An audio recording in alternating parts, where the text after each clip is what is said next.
ठीक है जी, स्टार्ट करते हैं। लास्ट क्लास में हमने डिक्रीमेंटर का सर्किट बनाया था आखिर में, और इससे पहले हमने एक रेज फाइल की एग्जांपल की थी और थोड़ा सा रिव्यू किया था जो लॉजिक डिज़ाइन के कंपोनेंट्स हम यूज़ करके सर्किट बना रहे हों। सो अभी हम इसी को कंटिन्यू करते हैं ताकि हम इस फ्रेम ऑफ माइंड में पूरे आ जाएं पूरी तरह के हार्डवेयर कैसे डिज़ाइन होता है, और उसके बाद फिर हम साथ ही वेरिलॉग शुरू कर देंगे। ठीक है। सो आज जो हम एग्जांपल करना चाह रहे हैं वो है 4D54। ठीक है, 4D को पहले छोड़ते हैं। 54 समझते हैं क्या होता है? क्या होता है? First in first out. ठीक है, यानी जो चीज़ उसमें पहले इन जाती है वो सबसे पहले आउट होगी। ठीक है। 4D से मुराद है कि उसकी होल्ड करने की सलाहियत 4 की है। ठीक है, यानी वो एटलीस्ट 4 चीज़ें होल्ड कर सकता है। ठीक है। 54 के नॉर्मली सिग्नल्स होते हैं पुश और पॉप। सुने हुए आपने ये नाम पहले कि अगर आपने 54 के अंदर कुछ चीज़ डालनी है तो हम उसको कहते हैं पुश कर दे। ठीक है, और कुछ निकालनी है तो हम पॉप कर देते हैं उधर से। ठीक है, निकाल लेते हैं। तो अगर मैं लेट्स से एक पाइप है जिसमें एक साइड से मैं चीज़ें पुश करता जा रहा हूँ, ठीक है, और दूसरी साइड से मैं पॉप करता जा रहा हूँ, तो जो चीज़ मैंने सबसे पहले पुश की होगी वो सबसे पहले आउटपुट पर आ जाएगी। ठीक है। सो लेकिन ऑब्वियसली हम पाइप की बात नहीं कर रहे हैं, हम तो हार्डवेयर में बात कर रहे हैं। तो हमने जो चीज़ें पुश करनी है वो है नंबर्स। ठीक है, मैं एक नंबर पुश करूं, दूसरा नंबर पुश करूं, तीसरा नंबर पुश करूं, और फिर मैं जब पॉप करूं तो सबसे पहला वाला नंबर बाहर आए, फिर जब मैं दोबारा पॉप करूं तो दूसरा वाला नंबर बाहर आए। ठीक है, तो ये इस तरह का सर्किट बनाना चाह रहे हैं। ठीक, तो सबसे पहली चीज़ आपको प्रॉब्लम से ही समझ आया होना चाहिए, फिर हम इसके डिज़ाइन पे जाए। सो ये हमारा ओवरऑल अगर मैं डब्बा बनाऊं जिसको जो कि ये पुश पॉप वाला काम कर रहा हूं। सो मैंने इसके इनपुट्स बना दिए हैं डेटा इन, पुश और पॉप, और आउटपुट बना दिए हैं डेटा आउट, 54 फुल और 54 एम्प्टी। ये मैं बताता हूँ ये क्या सिग्नल्स है। सो मैं चाह ये रहा हूँ कि जब भी मैं पुश करूँ साथ में एक नंबर दे दूँ। लेट से मैं कहता हूँ मैं 10 पुश करना चाह रहा हूँ, तो 54 के अंदर 10 सेव हो जाए। फिर मैं दोबारा पुश करना चाहूँ, लेट से मैं कहता हूँ 20 पुश कर रही है। ठीक है, तो मैंने पुश का सिग्नल दिया। इसको पुश से मुराद है, जब हम हार्डवेयर में बात करें, पुश का सिग्नल दिया से मुराद है कि किसी भी राइजिंग एज ऑफ क्लॉक के ऊपर पुश 1 मिला। ठीक है, तो इसका मतलब है कि मैं पुश करना चाहता हूँ। ठीक है, उस वक्त जो भी डाटा आ रहा है वो हम 54 में लिखवाना चाहते हैं। ठीक, लेट से मैंने 10 के बाद 20 पुश किया, तो 54 में 10 भी सेव होना चाहिए, 20 भी सेव होना चाहिए। फिर मैं अगर लेट्स उसके बाद 30 पुश करूं तो आप 10 भी पुश होना चाहिए, 20 भी होना चाहिए, 30 भी। अगर मैं पॉप करना चाहूं तो डेटा आउट पे होना चाहिए सबसे पहला जो मैंने पुश किया था। ठीक है। अच्छा, थोड़ा सा इसमें हार्डवेयर और सॉफ्टवेयर में फ़र्क होता है। जिस तरह अगर आप लेट से कोई सॉफ्टवेयर में कोड लिख रहे थे 54 टाइप का, ठीक है, तो उसमें पुश भी कोई फंक्शन होता है लेट से, और पॉप भी कोई फंक्शन होता है। तो मैं पुश करता तो मैं किसी जगह पर लिखवा रहा हूँ, पॉप कर रहा हूँ तो वो फंक्शन कोई वैल्यू रिटर्न करता। ठीक है, कि जब मैं पॉप करूँगा तो वैल्यू आएगी। लेकिन जब आप हार्डवेयर डिज़ाइन कर रहे हैं तो डाटा आउट तो हर वक्त कोई ना कोई वैल्यू दे रहा होगा। यहाँ पर जो भी वायर लगी है उस पर कुछ ना कुछ वैल्यूज़ तो आ रही होगी। ठीक है, सो इसमें अब हम पॉप का क्या मतलब लें, तो हम इसमें पॉप का ये मतलब लेंगे कि डाटा आउट पे हर वक्त जो सबसे पहला पुश हुआ था वो आ रहा होगा। जब मैं एक पॉप कर लूँगा तो वो अगले पे मूव हो जाएगा, जब मैं दूसरा पॉप कर लूँगा तो वो उससे अगले पे मूव हो जाएगा। सो ये बात समझ आ रही? ठीक है, तो ये थोड़ा सा उससे फर्क है। अच्छा, सो ये आपके पास data in, push, pop, data out, ये चारों चीज़ें समझ आ गई। अच्छा, क्योंकि मैं 54 में पुश करता जा सकता हूँ विदाउट डूइंग पॉप, कि मैं पुश करता जाऊँ, तो फिर मतलब अगर मैं पुश करता जाऊँगा तो 54 तो बढ़ता जाएगा। ठीक है, मैं अगर इनफाइनाइट पुश कर दूँ तो वो इनफाइनाइट साइज तो वो तो हम नहीं सपोर्ट कर सकते। तो हमें एक कैप लगानी पड़ती है कि भाई 54 एट मैक्स इतनी चीज़ों को सपोर्ट कर रहा है। ठीक है, क्योंकि हम एक छोटी सी एग्जांपल बना रहे हैं तो हमने वो लिमिट इस वक्त रखी हुई है 4, इसलिए हमने इसको कहा 4D54 कि आप अगर 4 दफ़ा पुश कर लेंगे तो वो तो हम डाटा होल्ड करके रख लेंगे, 5वें पुश पे कंपनी जिम्मेदार नहीं होगी। ठीक है, जो भी है आपने 5वां पुश किया तो कुछ ना कुछ डाटा लॉस हो जाएगा। ठीक है, और सो इस काम के लिए फिर हमने इसका एक तो नाम रखा 4D54 कि हम 4 तक के जिम्मेदार हैं, दूसरा FIFO फुल और FIFO एम्प्टी के सिग्नल हमने इसीलिए रखे कि अगर ये 4 वैल्यूज इसके अंदर पड़ी हुई हैं तो हम कह देंगे FIFO फुल हो गया।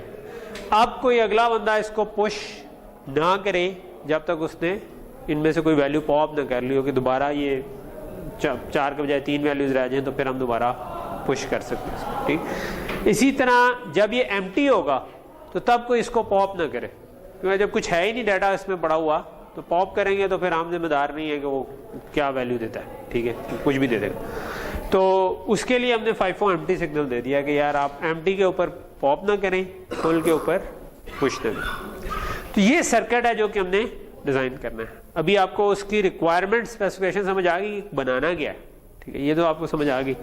कैसे बनाना है ये अभी नहीं समझ आई, ठीक है। तो ये हम इस स्टेप से गुजरते हैं, कैसे बनाना है। लास्ट क्लास में मैंने आपको अपना रूल ऑफ थंब बताया था कि मैं किस तरह करता हूँ कि मैं अमूमन जब सर्किट डिज़ाइन कर रहा हूँ तो सोच रहा होता हूँ कि क्या चीज़ है जो कि एसेंशियली इसके अंदर लगनी। तो अगर हम इसी मेथड से चलें तो आप भी लेट से इस तरह डिज़ाइन करने की कोशिश करें कि क्या चीज़ है जो कि FIFO के अंदर ज़रूरी है अगर मैंने 4D FIFO बनाना है। रजिस्टर्स, कितने रजिस्टर्स, क्योंकि 4D का हुआ है तो 4 रजिस्टर तो लगेंगे ही। सो 4 रजिस्टर हमारे पास आ गए, ठीक, कि ये तो लगने ही है, ठीक। दूसरी चीज़ है कि FIFO आगे कैसे डिज़ाइन करें। अच्छा, FIFO मतलब हर हार्डवेयर डिज़ाइन जो है ना वो अक्सर उसको एक से ज़्यादा तरीके होते हैं करने के, ठीक है। सो मिसाल के तौर पर मैं एक तरीका ये हो सकता है कि मैं जब भी पुश करूं तो लेट से पहली दफ़ा पुश किया तो टॉप पर लिखा जाए, दूसरी दफ़ा पुश किया तो वो नीचे चला जाए और नई वैल्यू टॉप पे आ जाए, तीसरी दफ़ा पुश किया तो जो वो उससे नीचे चला जाए ऊपर वाली इधर आ जाए, तो ये सारे एक एक नीचे शिफ्ट होते जाए, ठीक है। एक ऑप्शन ये हो सकती है कि मैं पहली दफ़ा इधर लिखवाऊँ, दूसरी दफ़ा लिखवाऊँ इससे अगली जगह पर, तीसरी दफ़ा लिखवाऊँ इससे आगे, चौथी दफ़ा लिखवाऊँ इससे आगे, ठीक। दोनों तरह से डिज़ाइन हो सकता है, ठीक है। इट्स अप टू अस कि हम कैसे डिज़ाइन करें। तो लेट्स चूज़ के हम ना वो वाला डिज़ाइन करेंगे जिसमें नीचे पुश होता जाता है, ठीक है। सो इसका मतलब क्या है, इसका इफेक्टिवली मतलब ये है कि अगर मेरे पास ये 4 रजिस्टर हैं तो मैं अगर फर्स्ट टाइम लेट से मैंने 10 पुश किया तो पहले पर 10 लिखा जाएगा, फिर मैंने 20 पुश किया नेक्स्ट साइकिल में या किसी थोड़ी देर बाद तो 10 इधर आ जाएगा, 20 इधर आ जाएगा, फिर 30 पुश किया तो 10 उससे नीचे चला जाएगा, 20 ऊपर आ जाएगा, 30 इससे ऊपर आ जाएगा, ठीक है। तो इस तरीके से चलेगा। तो इसका क्या मतलब हुआ, इसका मतलब हुआ कि मुझे इस वाले का डाटा इन कहाँ से आना चाहिए। हर रजिस्टर का एक डाटा इन होता है और अगर हम चाहें तो इनेबल भी होता है, ठीक है। सो इस रजिस्टर का डाटा इन कहाँ से आना चाहिए, इससे ऊपर वाले रजिस्टर से। इसका कहाँ से आना चाहिए, इसका कहाँ से आना चाहिए, इसका कहाँ से आना चाहिए, इनपुट से, ठीक है। तो ये चीज़ तो बड़ी क्लियर हो गई कि यार इसका मतलब है कि ये कनेक्शंस तो हम लगा दें, क्योंकि डाटा तो इन्होंने हमेशा इधर से ही उठाना है, इसने अपने ऊपर से उठाना है, इधर से अपने। क्या इन रजिस्टर्स के इनेबल होने चाहिए या नहीं। जब रजिस्टर लगाएं तो अगला क्वेश्चन ज़हन में आता है, क्या रजिस्टर्स के इनेबल्स की ज़रूरत है या नहीं है। इनेबल होने या ना होने का डिसीजन किस बेस पे होगा, वो इस बेस पे होगा कि क्या मैं चाहता हूँ कि हर साइकिल में इसके ऊपर लिखा जाए या मैं चाहता हूँ कि मैं कंट्रोल करूँ, कभी लिखूँ कभी ना लिखूँ। अगर मुझे कंट्रोल चाहिए तो मुझे इसका मतलब इनेबल चाहिए, ठीक है, कि मैं नहीं भी कभी लिखवाना चाहता। अगर मैं चाहता हूँ कि हर साइकिल में इनके ऊपर हमेशा लिखा जाए तो इसका मतलब इन रजिस्टर्स के इनेबल की ज़रूरत नहीं है। जिस तरह अगर मैं इनेबल नहीं लगाऊंगा तो जो भी डाटा इन आ रहा है, पुश आए या ना आए, पॉप आए या ना आए, वो डाटा इधर लिखा जाएगा, ये वाला आगे चला जाएगा, ये आगे चला जाएगा, ये आगे चला जाएगा हमेशा, ठीक है। क्या मैं ये चाह रहा हूँ या मैं इसको कंट्रोल करना चाह रहा हूँ। क्या मैं चाहता हूँ कि कभी लिखवाऊँ, जब मैं चाहूँ तो लिखवाऊँ, नहीं तो ना लिखूँ। कंट्रोल करना चाह रहे हैं इसीलिए तो पुश का सिग्नल रखा है। पुश के सिग्नल का क्या मकसद है कि जब मैं कुछ लिखवाना चाहूँ तो लिखवाऊँ, जब मैं नहीं लिखवाना चाह रहा तो मैं कुछ ना करूँ, ठीक है। तो मैं इनको इसी स्टेट में रहने दूँ। जब मैं नहीं लिखवाना चाह रहा मैं इसको कुछ भी ना करूँ। तो इनेबल इन सब का अगर मैं डिसेबल कर दूंगा जब 0 होगा तो इसका मतलब है मैं इन पर नहीं लिखवाना चाह रहा, और जब मैं इनेबल करूंगा तो इसका मतलब है मैं लिखवाना चाह रहा हूँ इनके ऊपर। बात समझ आ रही? कि रजिस्टर्स के ऊपर आपने जब भी रजिस्टर लगा दिया, अब आपका अगला डिसीजन होगा कि क्या वो इनेबल वाले रजिस्टर हैं या बगैर इनेबल वाले। तो अगर कोई ऐसा सिनेरियो होता है जिसमें मैं हर साइकिल पे लिखवाना चाह रहा हूँ तो वहाँ पर फिर हम इनेबल नहीं लगाएंगे। अगर ऐसा सिनेरियो है जिसके अंदर हम चाहते हैं कि उसको कंट्रोल कर सकें लिखवाने को, तो तब हम इन रजिस्टर्स के इनेबल बना लेंगे। ठीक है, सो इस केस में क्या रजिस्टर्स के इनेबल होंगे या नहीं, ये हमने कहा कि भाई ये तो होंगे क्योंकि हमने पुश से कंट्रोल करना है। तो इसका मतलब है इन चारों रजिस्टर्स के इनेबल्स हैं।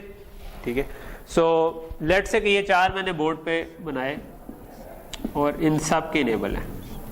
ठीक है, सो और इधर से पुश का सिग्नल आ रहा है। ठीक है, अब इन इनेबल्स को कैसे कंट्रोल करूं, कब मैं इनेबल करूं कब ना करूं, अगला क्वेश्चन ये आ जाए। ये तो मुझे पता है कि मैं पुश के जरिए कंट्रोल करना चाह रहा हूं कि जब भी पुश आएगा तो मैं रजिस्टर्स पर लिखवाना चाह रहा हूं, तो मैं क्या करूं, जब पुश आएगा तो मैं क्या करना चाहता हूं, क्या मैं पहले पर लिखवाना चाहता हूं, दूसरे पर के सब पर?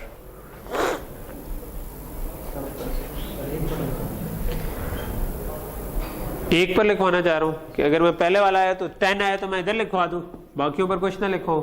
20 आया तो मैं 10 इधर हो जाए 20, तो अब तो मैं 2 पर लिखवाना चाहता हूं। ठीक है, अगर अगला 30 आ जाए तो मैं 10 को इधर मूव कर दूंगा, 20 को इधर मूव कर दूंगा, 30 को इधर मूव कर दूंगा। ठीक, तो इसका एक तरीका हो सकता है कि मैं सब पर लिखवा लूं।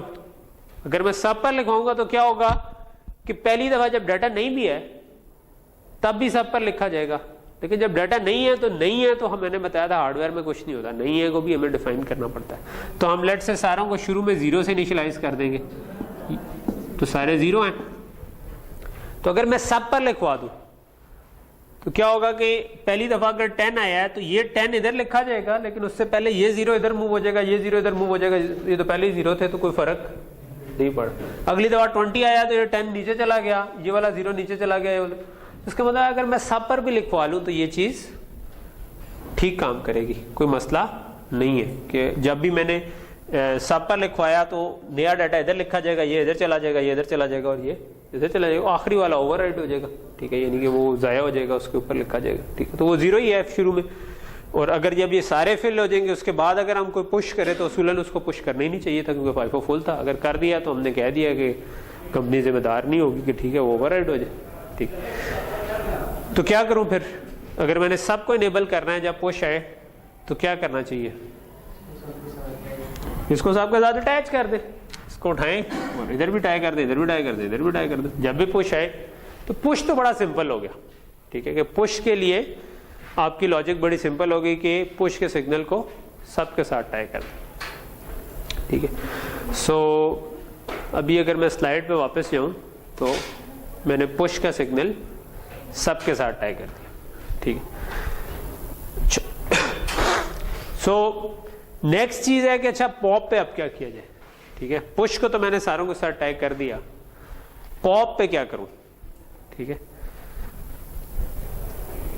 पॉप की क्या लॉजिक होनी चाहिए?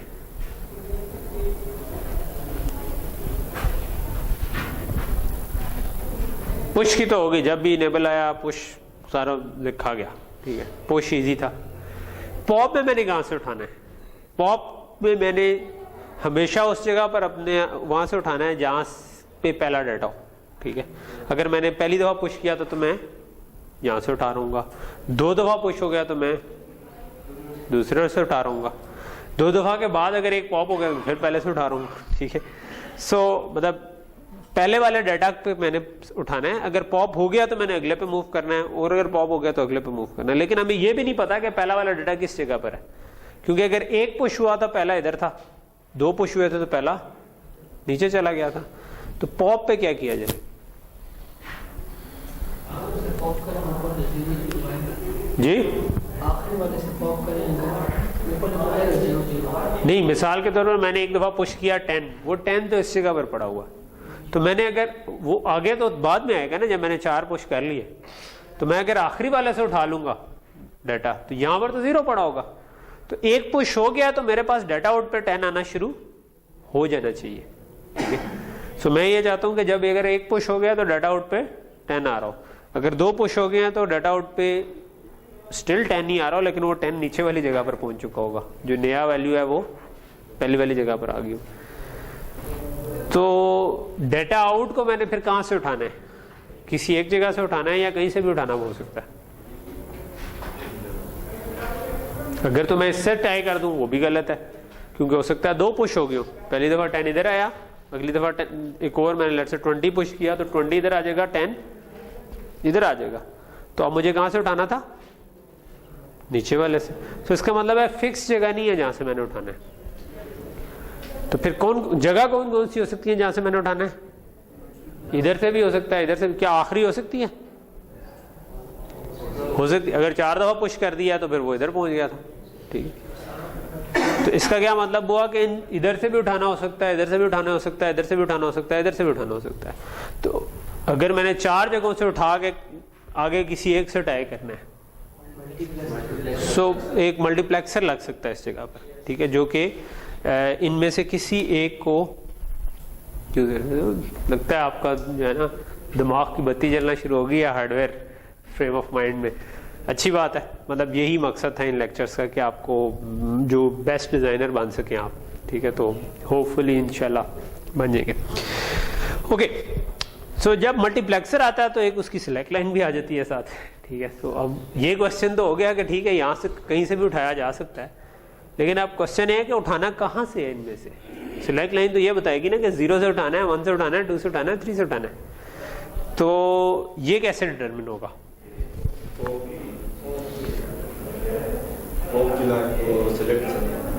पॉप तो एक बिट है ना, पॉप तो ज़ारा का उठाना है, ठीक है। लेकिन अब लेट से मैंने पहले एक दफा पुश किया तो अब मैंने 0 नंबर वाले से रीड करना है। अगर मैंने 2 दफा पुश किया तो वही वाला डाटा उठ के इधर आ चुका था। अगर मैंने 3 दफा पुश किया तो मैं इधर आ चुका हूँ, 4 दफा पुश किया तो मैं इधर आ चुका हूँ। तो मैं कहाँ से उठाऊँ फिर, तो मैं सिलेक्ट लाइन को किस बेस पे ड्राइव करूँ। पहली बात है कि सिलेक्ट लाइन जो है वो कितने बिट की है, 1 बिट की है।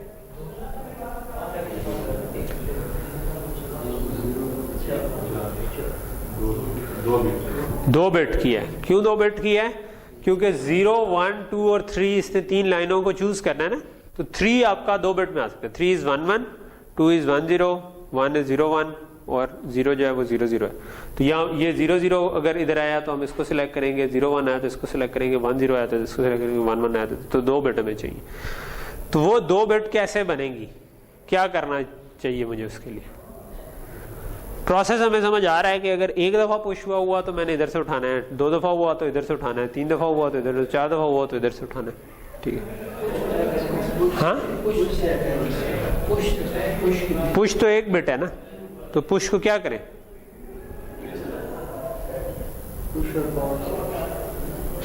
पुश और पॉप 2 बिट तो हो जाएंगी, लेकिन बात यह है कि पुश तो 1 आएगा जब भी पुश करना होगा, ठीक है। अगर एक दफा पुश किया तब भी पुश 1 आएगा, 2 दफा पुश किया है तब भी पुश 1 नहीं आएगा। लेकिन अगर एक दफा पुश किया तो मैंने इधर से उठाना है, 2 दफा किया तो मैंने इधर उठाना है, 3 दफा पुश किया तब भी पुश 1 आएगा, लेकिन तब मैंने इधर से उठाना है, 4 दफा पुश किया मुझे कुछ और चाहिए। वो कुछ और क्या हो सकता है, डाटा से तो कोई ताल्लुक ही नहीं। डाटा में तो 0 भी आ सकता है, 1 भी आ सकता है, 2। डाटा तो हम कह रहे हैं कि कुछ भी पुश किया जा सकता है ना।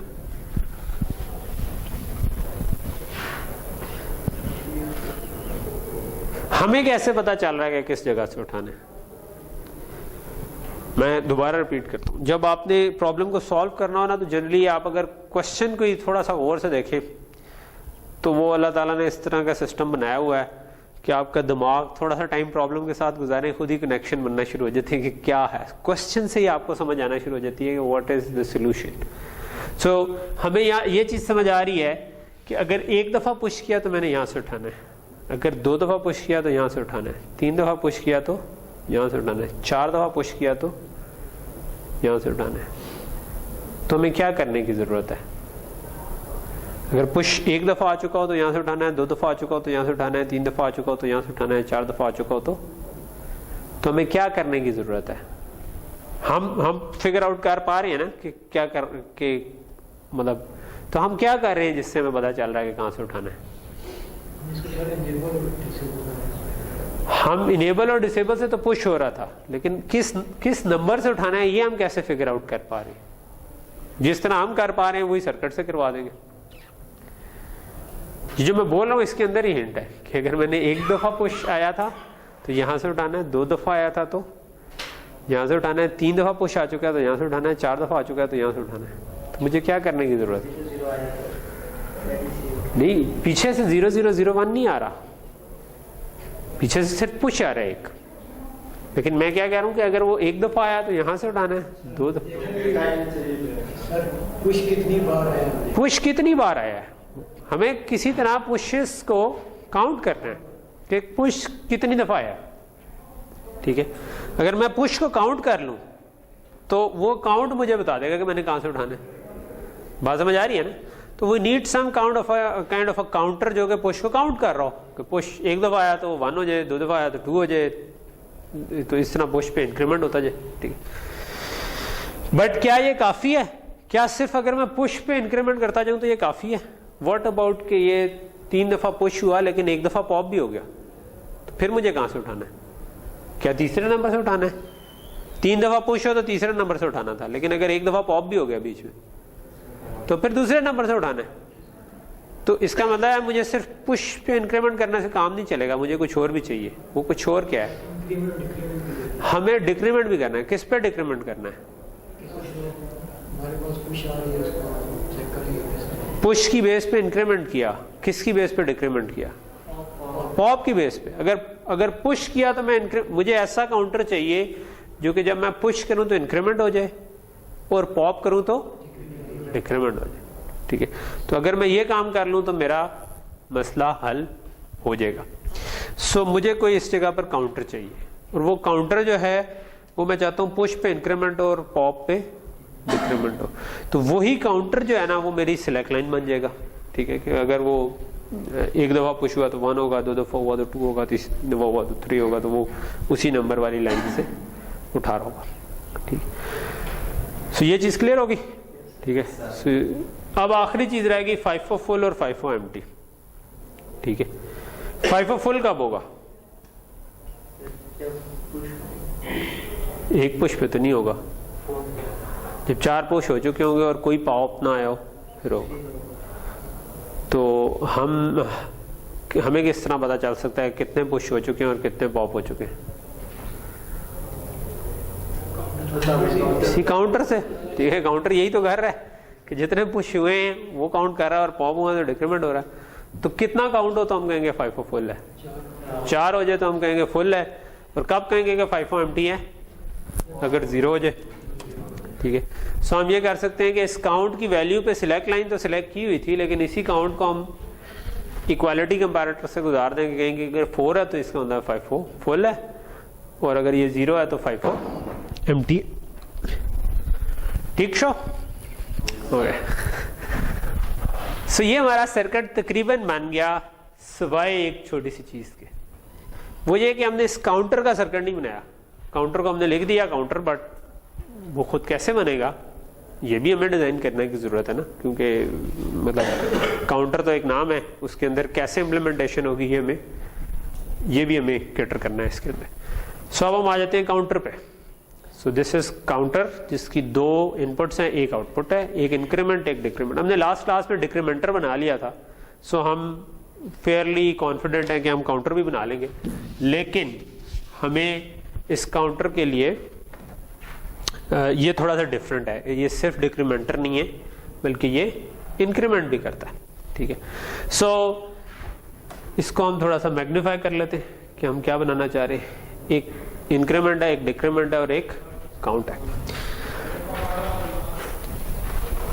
क्या चीज जरूर लगेगी इसके अंदर? रजिस्टर जरूर लगेगा। ठीक है, तो रजिस्टर लगा देते हैं जो कि काउंट को मेंटेन कर रहा होगा। और क्या चीज जरूर लगेगी? इंक्रीमेंटर डिक्रीमेंटर है, क्या चीज और जरूर लगेगी? मक्स और डीमक्स जरूर लगेगा। क्यों? हो सकता है कि मक्स डीमक्स के बगैर गुजारा हो जाए। इंक्रीमेंट और डिक्रीमेंट करने के लिए कोई एडर सब्ट्रैक्टर कोई ऐसी चीज लगेगी कि हम इस काउंट को इंक्रीमेंट भी करना चाह रहे हैं और डिक्रीमेंट, तो हम मे भी एक एडर भी यूज़ कर सकते हैं, लेकिन लेट से हम अभी फिलहाल लद ही बना दें कि एक -1 की या एक +1 की लॉजिक लगा दें। ऑल दो हमने ये पढ़ा हुआ है कि हम इसको एक एडर से भी इवेंचुअली कर सकते हैं, जो कि सब्ट्रैक्शन इनेबल कर दी तो वो माइनस कर देगा और डिसेबल कर दी तो प्लस कर देगा। ओके, सो अब ये जो प्लस प्लस है और ये जो माइनस माइनस है, काउंट नहीं इंक्रीमेंट होना है, काउंट नहीं डिक्रीमेंट होना है। अगर इंक्रीमेंट आए तो मैं चाहता हूं कि प्लस प्लस इसमें लिखवाया जाए, अगर डिक्रीमेंट आए तो मैं चाहता हूं माइनस में। सो इसकी डाटा इन तो एक ही है ना रजिस्टर की, और दो इनपुट आ रही है, प्लस प्लस भी हम उसमें लिखवाना चाह रहे हैं, माइनस माइनस भी। अगर एक केस में हम प्लस प्लस लिखवाना चाह रहे हैं, दूसरे केस में माइनस माइनस, तो अगर दो इनपुट हो और उसको आगे एक से टाई करना हो तो क्या करेंगे कि इसको भी टाई करना चाहता हूं, इससे इसको भी टाई करना चाहता हूं, दोनों को आपस में तो जोड़ नहीं सकते। हाँ, डीमल्टीप्लेक्सर तो एक इनपुट और ज्यादा आउटपुट वाला। मल्टीप्लेक्सर ये करता है कि मल्टीपल इनपुट्स में से किसी एक को सिलेक्ट कर लेता है। तो हमें यहां पर एक मल्टीप्लेक्सर चाहिए जो कि इन दोनों में से चूज कर ले कि मैंने इंक्रीमेंट करना है या डिक्रीमेंट लिखवाना है। सो जब मल्टीप्लेक्सर आता है तो उसके साथ एक क्या होती है, सिलेक्ट लाइन। इसकी कितने बिट की सिलेक्ट लाइन होगी? 2 बिट की होगी, 1 बिट की होगी, क्योंकि इसने 0 या 1 सिलेक्ट करना है। ठीक है, सो एक साइड को हम कह देंगे 0 वाली साइड, एक को कह देंगे 1 वाली साइड, तो वो आपकी सिलेक्ट लाइन फिर 1 बिट ही काफी है। वो 1 बिट कहां से सिलेक्ट करें? पिछले वाला अगर आपको ध्यान में हो तो ये असली तौर पर इतना मुश्किल क्वेश्चन नहीं कि वो सिलेक्ट लाइन कहां से आए। कब हम चाहेंगे कि इंक्रीमेंट वाली साइड सिलेक्ट हो जाए, कब चाहेंगे डिक्रीमेंट वाली साइड सिलेक्ट?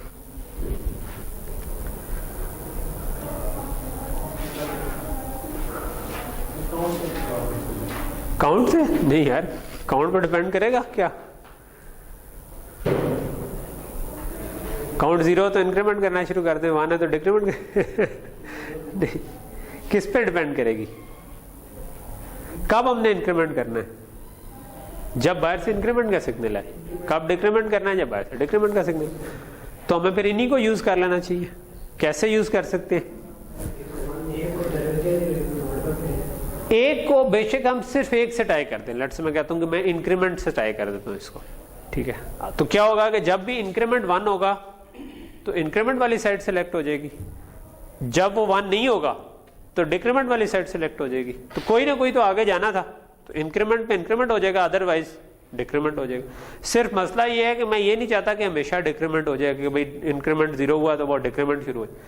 तो उसका तरीका ये हो सकता है कि मैं डिक्रीमेंट की साइड तो सिलेक्ट कर लूं, लेकिन रजिस्टर पर लिखवाऊं तभी जब इंक्रीमेंट या डिक्रीमेंट करना हो, ठीक है। तो सिलेक्ट बेशक हो ही रहे, उससे फर्क नहीं पड़ेगा।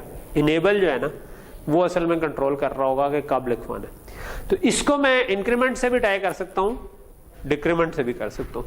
अगर मैंने इंक्रीमेंट के साथ इसको टाई कर दिया तो इसका मतलब है कि जब भी इंक्रीमेंट आए तो प्लस प्लस सिलेक्ट हो जाएगा, अदरवाइज माइनस माइनस। अगर मैंने इसको डिक्रीमेंट से सिलेक्ट कर लिया होता तो इसका मतलब था कि जब भी डिक्रीमेंट आए तो मैं माइनस माइनस सिलेक्ट कर लूं, अदरवाइज इंक्रीमेंट सिलेक्ट कर लूं।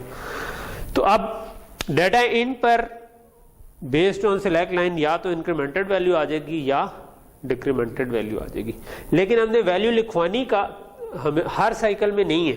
क्यों? क्योंकि हो सकता है कि इंक्रीमेंट भी ना आ रहा हो और डिक्रीमेंट भी ना आ रहा हो। अगर वो दोनों ही नहीं आ रहे तो फिर आप चाहेंगे कि वैल्यू होल्ड रहे, ठीक है।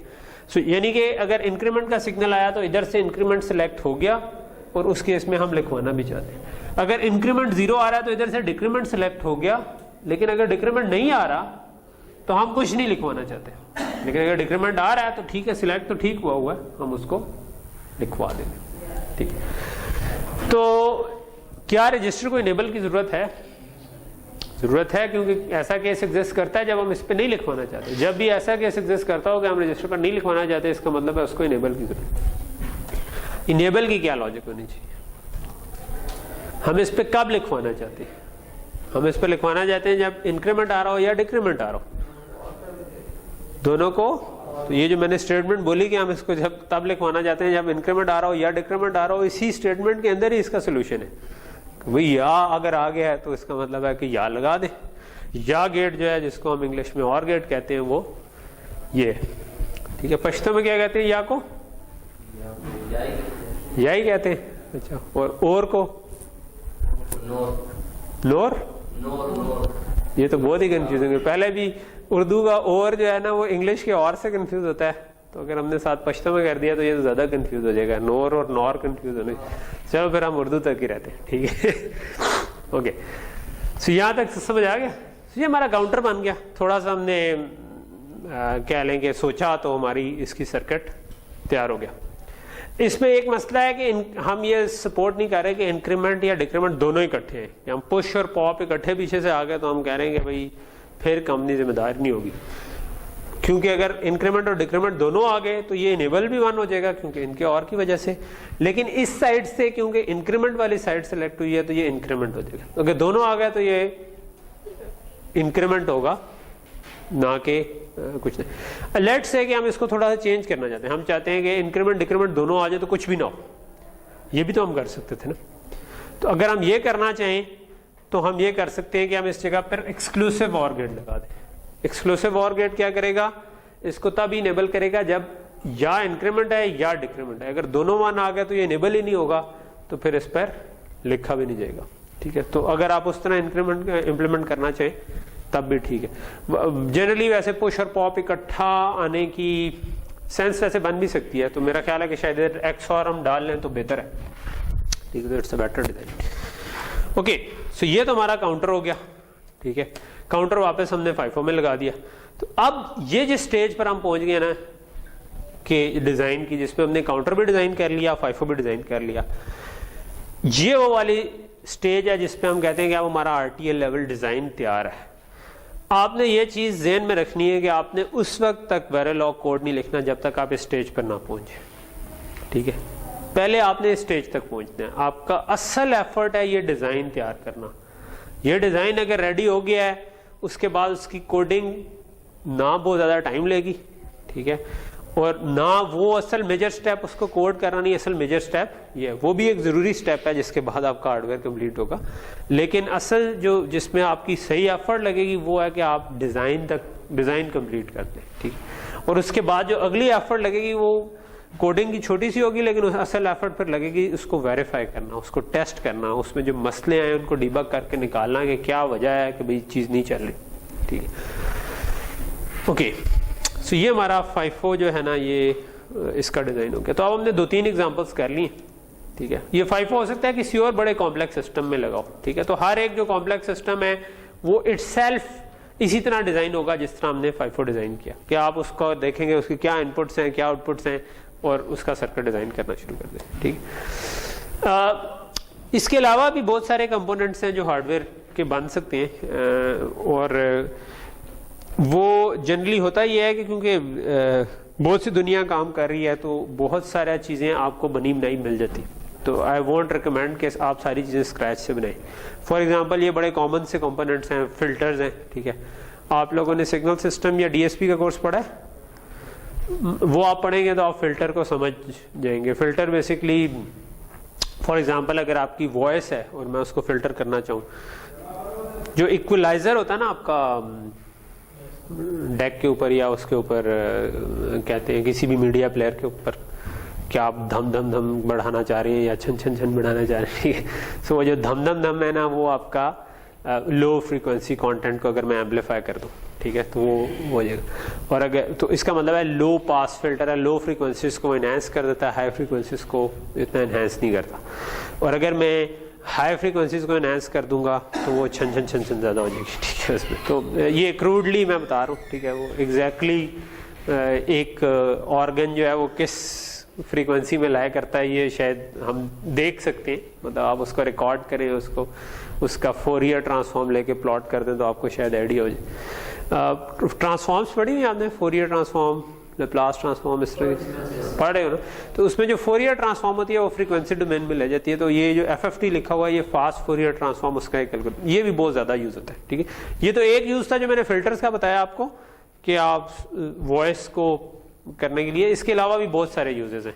ये जितने भी आपके कम्युनिकेशन सिस्टम्स हैं ये किसी बैंड में ऑपरेट कर रहे होते हैं, तो आप उस बैंड को उठा कर, आप कहते हैं ना FM 100 सुन रहा हूँ या FM 106 है, तो FM 106 का एक बैंड है, ठीक है। उस बैंड को आप उठाकर फिल्टर आउट करके वो वाला हिस्सा निकालते हैं और उसको फिर सुन सकते हैं, ठीक है। तो आप you can make a small system जो कि एंटेना लगाएं और उसको आप सैंपल कर लें, एनालॉग टू डिजिटल में कन्वर्ट कर लें और फिर फिल्टर करके वो वाला बैंड निकाल लें बीच में से और उस बैंड से फिर एफएम रिसीवर उसके आगे चला के सुन लें, ठीक है। सो लेकिन इन दी एंड ये जो है ये क्योंकि बहुत कॉमन यूज सिस्टम है, FIR फिल्टर हो गया या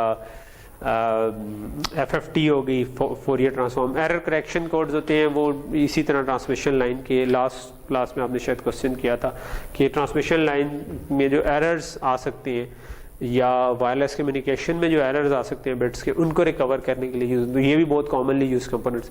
तो इनका बहुत सारा चीज़ें जो है ना वो बनी बनाई अवेलेबल है। वो भी दो तरह की अवेलेबल है। एक है कि जिस तरह अभी हम Xilinx के टूल्स यूज़ कर रहे होंगे क्योंकि जिस Xilinx कंपनी है जिसके FPGAs हम यूज़ कर रहे होंगे, इसके अलावा और कंपनियाँ भी हैं, Altera एक और कंपनी है जिसके FPGAs यूज़ होते हैं। तो जिस कंपनी के हम टूल यूज़ कर रहे होंगे ना उसने बहुत कुछ फ्री आपको दिया होगा, ठीक है। उसके टूल में होगा कि भाई आप एक कोर यूज़ कर लें FFT की, साथ एक डॉक्यूमेंट होगी जिसमें बताया होगा कि इसको इस तरह से इनपुट देनी है, इस तरह से आउटपुट लेनी है इसकी, ठीक है।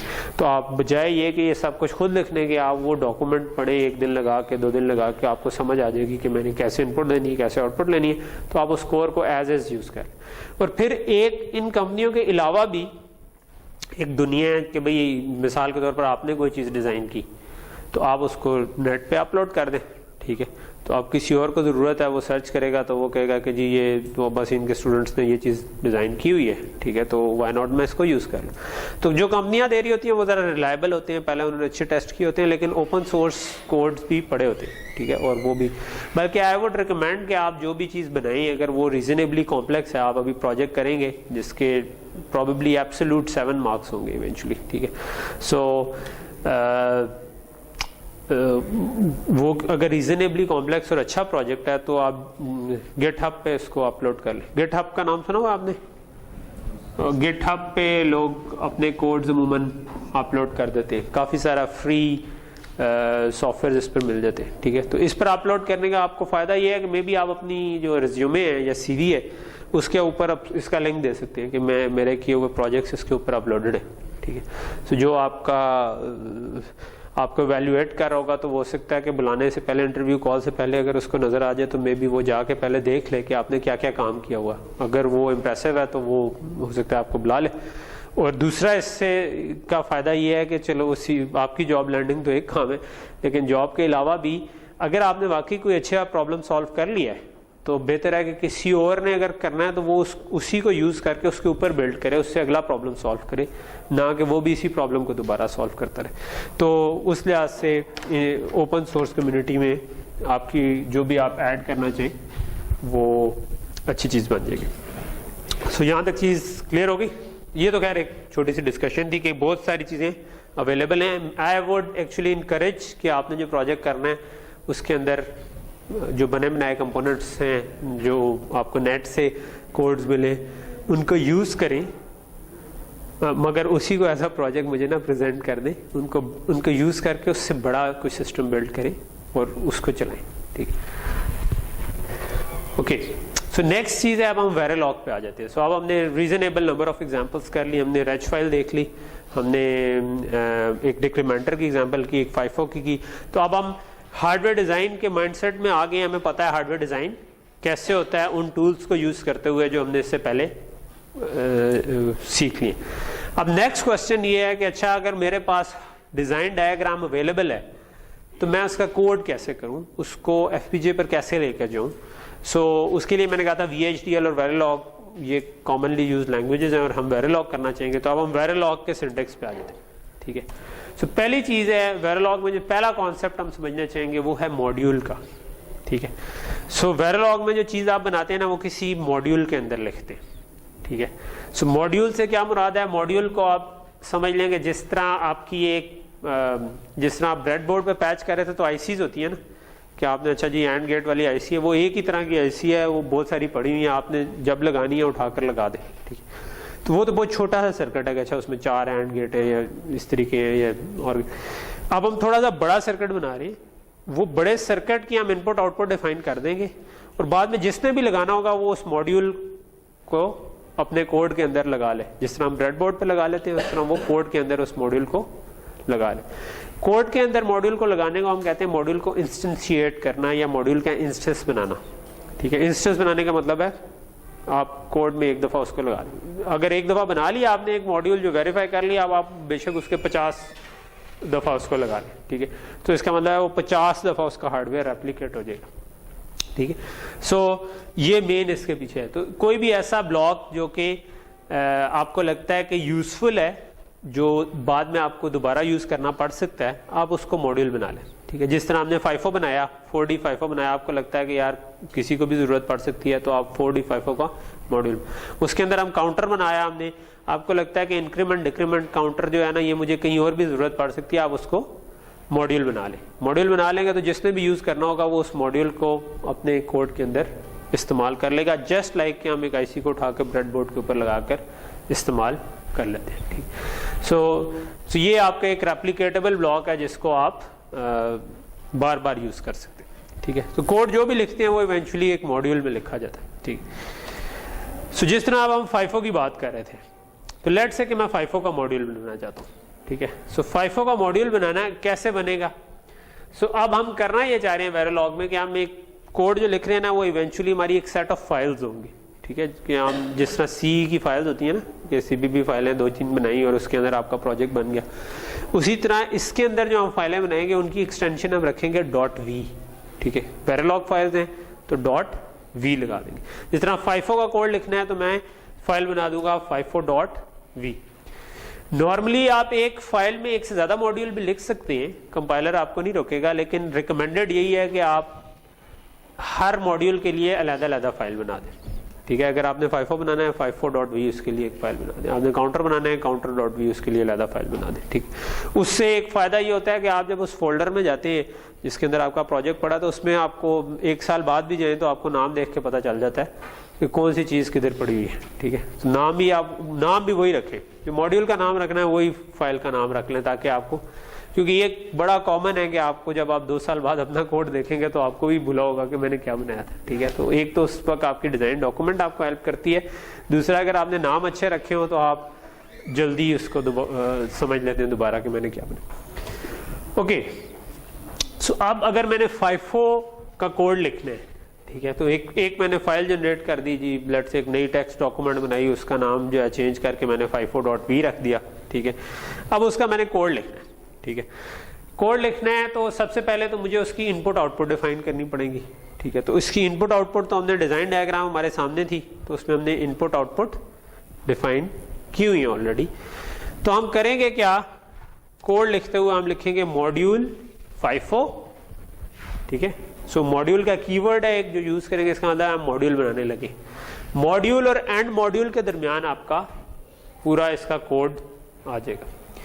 फिर आप स्पेस देकर जो सा मॉड्यूल लिख रहे हैं उसका नाम लिखेंगे। ठीक है, जिस तरह मैं FIFO बना रहा हूं तो मैंने इसका नाम रख दिया FIFO। उसके बाद जिस तरह C में फंक्शन की ब्रैकेट्स होती है ना, जो पेरेंथेसिस हैं, गोल ब्रैकेट्स हैं, जो वो हम लगाएंगे और इसके दरमियान इनपुट आउटपुट अपनी सारी डिफाइन करेंगे। ठीक है, क्या इनपुट्स हैं क्या आउटपुट्स हैं। ठीक है, इधर ये ना भूलेंगे इसके आगे सेमीकोलन भी आता है। ठीक है, जो इनपुट आउटपुट डिफाइन करनी है उसका। यहां तक चीज क्लियर होगी? हमने लिखा मॉड्यूल स्पेस जो भी नाम देना चाह रहे हैं, गोल ब्रैकेट्स के अंदर हमने इनपुट आउटपुट डिफाइन करनी है, जो मैंने अभी नहीं बताया कैसे करनी है। उसके आगे कोड लिखना है पूरा और आखिर में जाकर एंड मॉड्यूल लिखना। ठीक है, ओके, सो कोड आपका इन इनपुट आउटपुट के बाद आएगा सारा, इस जगह पे जो मैरून कलर में इधर शो हुआ है, और जो इनपुट आउटपुट है ना वो आप इस तरह से डिफाइन करेंगे। ठीक है, ठीक है, so it's a comma separated list, यानी हर एक के बाद एक एक कॉमा लगाते जाएंगे, आखिरी के बाद कॉमा नहीं आएगा। ठीक है, जिस तरह नॉर्मल आप अंग्रेजी में लिख रहे हो और आपने कॉमा लगाए हुए तो आखिरी के बाद कॉमा नहीं आता। जो इनपुट है उसके पीछे आप लिखेंगे इनपुट, जो आउटपुट है उसके पीछे लिखेंगे आप आउटपुट। जो एक एक बिट की वायर्स हैं उनके साथ और कुछ लिखने की जरूरत नहीं है। जिनकी बिट्स एक से ज्यादा हैं उनकी आप विड्थ बता देंगे। जिस तरह इस केस में डाटा इन और डाटा आउट जो था वो हम अपनी मर्जी से रख सकते थे। ठीक है, सो मैंने इस केस में लिख दिया है 15 डाउन टू 0। ये मैंने आपको लास्ट टाइम बताया था कि अगर 15 कॉलन 0 लिखा हुआ है तो इसको हम पढ़ेंगे 15 डाउन टू 0, ठीक है। 15 डाउन टू 0 का क्या मतलब है कि ये कितनी लाइंस हैं,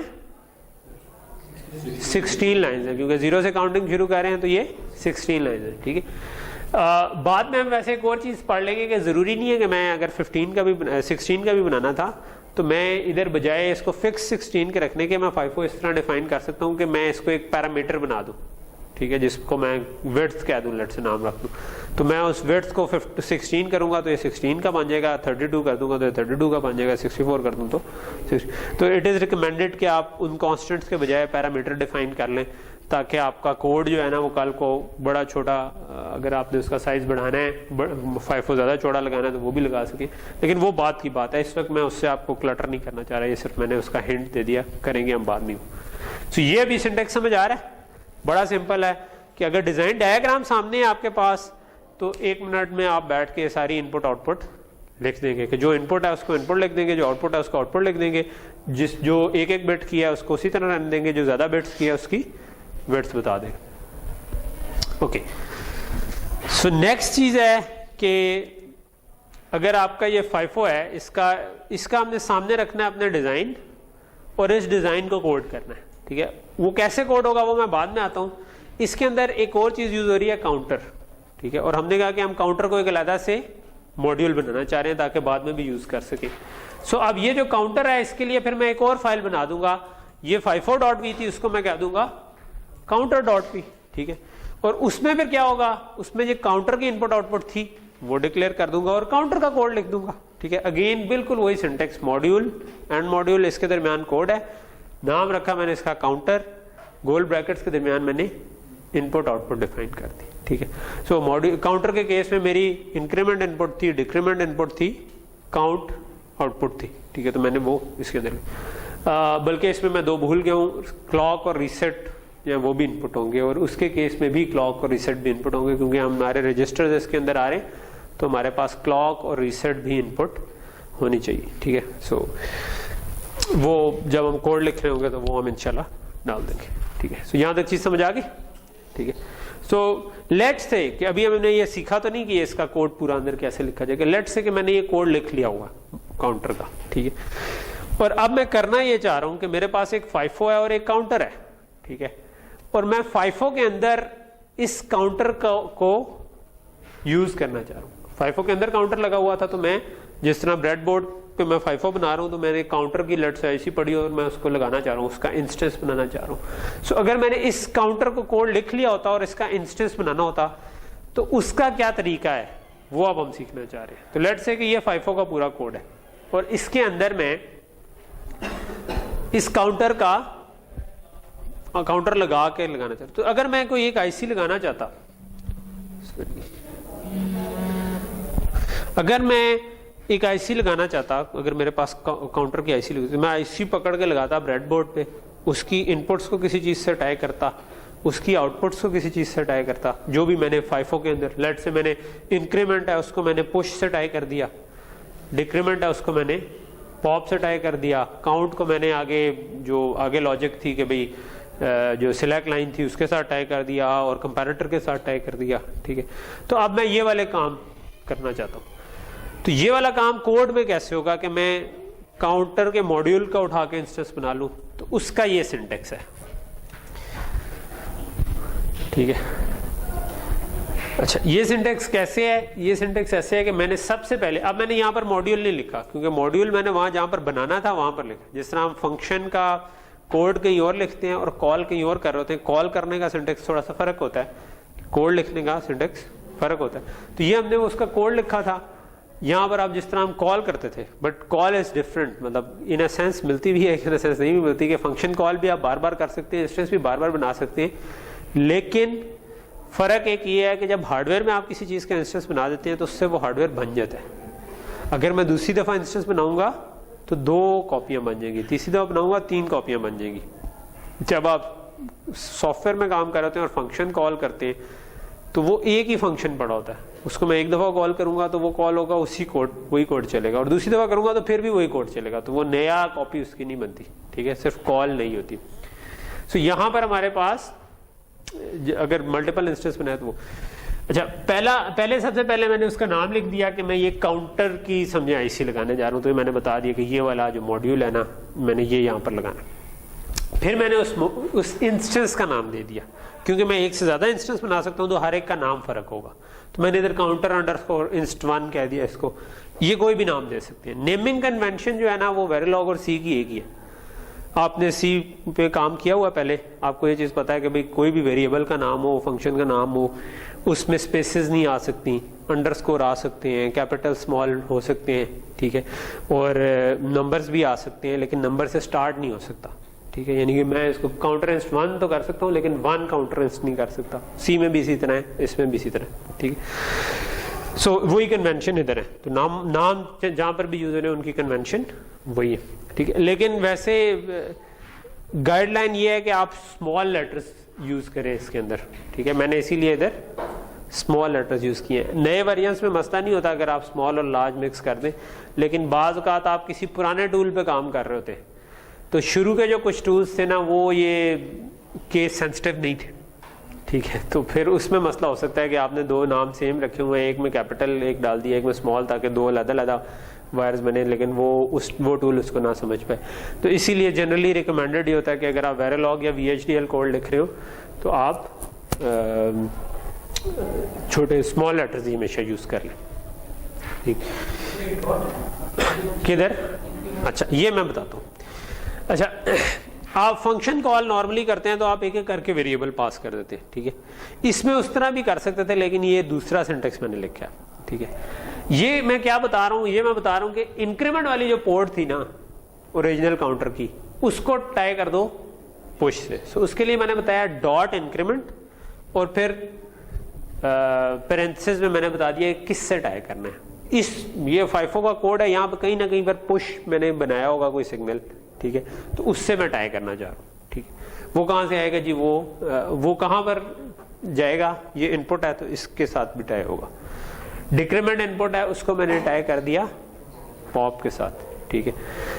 अगेन वही सिंटेक्स, डॉट डिक्रीमेंट गोल ब्रैकेट्स में और फिर कॉमा, ये भी अगेन कॉमा सेपरेटेड लिस्ट। फिर इसी तरह काउंट है, लेट्स से इधर भी मैंने उसका नाम काउंट ही रखा हुआ था, तो मैंने कह दिया डॉट काउंट को काउंट के साथ। ये नाम डिफरेंट हो जैसे मुझे इससे कोई फर्क नहीं पड़ता, ठीक है। यानी कि वो उसके अंदर जो नाम लिखे हैं यहाँ पर वही नाम यूज होंगे, यहाँ पर मेरी मर्जी है, क्योंकि FIFO मैं बना रहा हूँ, मैं उस वायर को जो भी नाम देना चाहूँ वो नाम दे दूँ, नाम से फर्क नहीं पड़ता, ठीक है। सेम भी दोबारा यूज हो सकता है, डिफरेंट भी यूज हो सकता है, उससे कोई। यहाँ तक चीज समझ आई? हाँ, इसमें अगर इंक्रीमेंट लिखा है ना तो ये जो डॉट लगाया है इधर भी इंक्रीमेंट लिखना पड़ेगा, ठीक है। हाँ, INCR लिख दिया था लेट से, तो फिर इधर भी INCR लिखना पड़ेगा, क्योंकि ये उसको रेफर कर रहा है कि ओरिजिनल मॉड्यूल का क्या नाम है, ठीक है। अच्छा, बेसिकली अगर मैं ये लिख देता ना कि ये जो मैंने काउंटर इंस्ट 1 बनाया है